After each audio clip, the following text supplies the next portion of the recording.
Cześć wszystkim. Jest późno i w zasadzie powinienem już leżeć w łóżku, ale dostałem pytanie bardzo fajne, które brzmiało: jak testujesz swoje marsze? Jak testujesz, które czołgi, który Tempest Arms jest lepszy? I postanowiłem w sumie pokazać wam, jak to wygląda u mnie.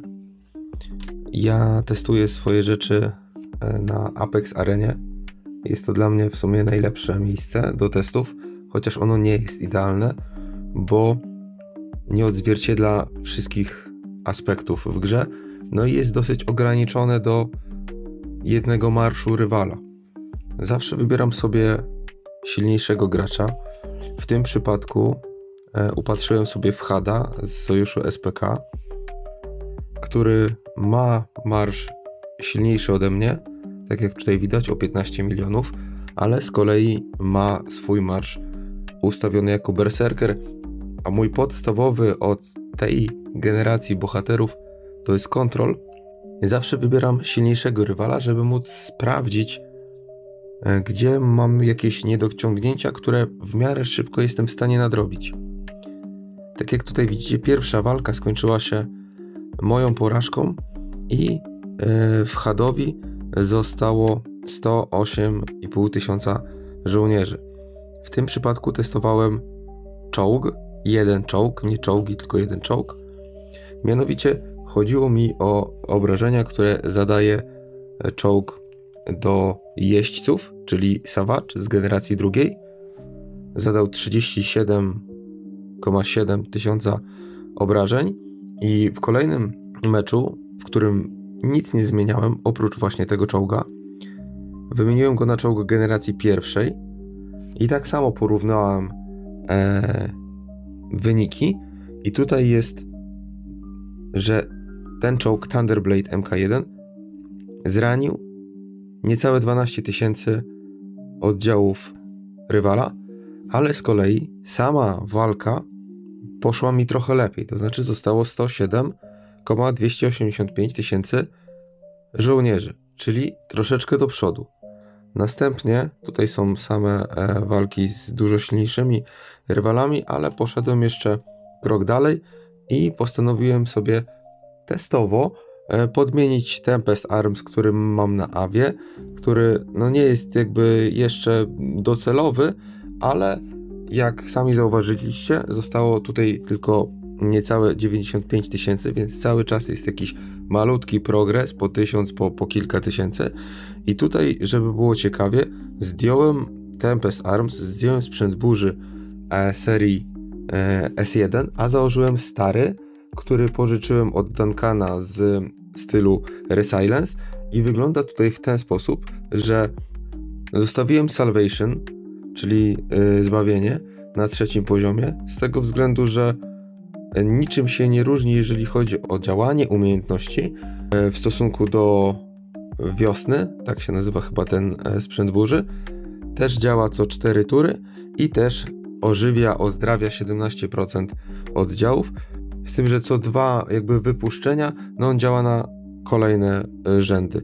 Ale zostawiłem tutaj ten Tempest Arms z 3. generacji z innego względu.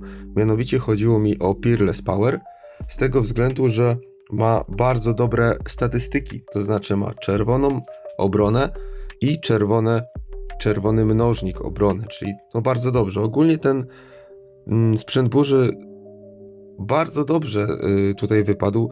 10 tysięcy rannych żołnierzy, jak na bohatera piechoty, to jest bardzo dużo. Teraz wam pokażę, jak to wyglądało na sprzęcie burzy z serii S1, czyli tej najnowszej. Tutaj macie właśnie tą najnowszą, czyli jak powiedziałem, tutaj mamy tą Rejuvenating Spring, czyli tą wiosnę. Też mamy 17% co 4 tury i też mamy wypuszczenie co 2 uruchomienia tego skilla, tej umiejętności na kolejne rzędy oddziałów, ale te statystyki są troszeczkę gorsze. I tutaj możecie też zauważyć jedną rzecz, mianowicie drugi Tempest Arm jest troszeczkę gorszy, bo tu jest wiosna 2.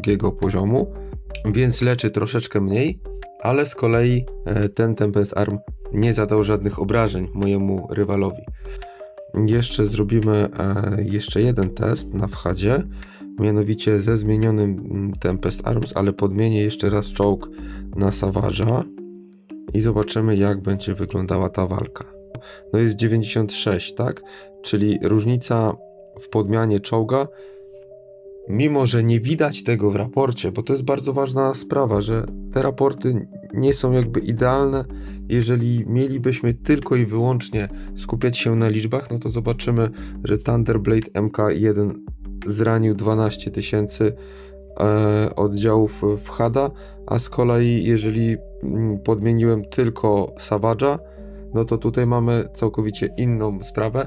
0 ranień, ale 34 000 ochronionych naszych żołnierzy. To wynika z jego umiejętności, tak?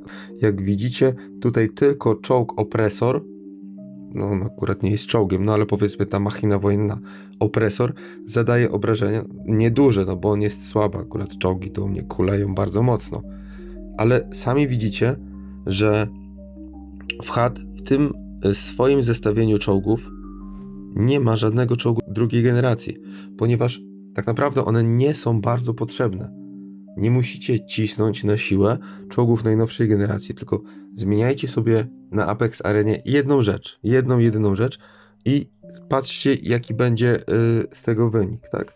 Tak samo jeżeli tutaj bym sobie podmienił, powiedzmy, czołg, no tutaj nie ma za dużego wyboru, mam Resilience drugiej generacji, a później mam jakieś słabe poziomy, ale ogólnie to tutaj jeszcze mógłbym upatrzeć i możemy to zrobić w tej chwili.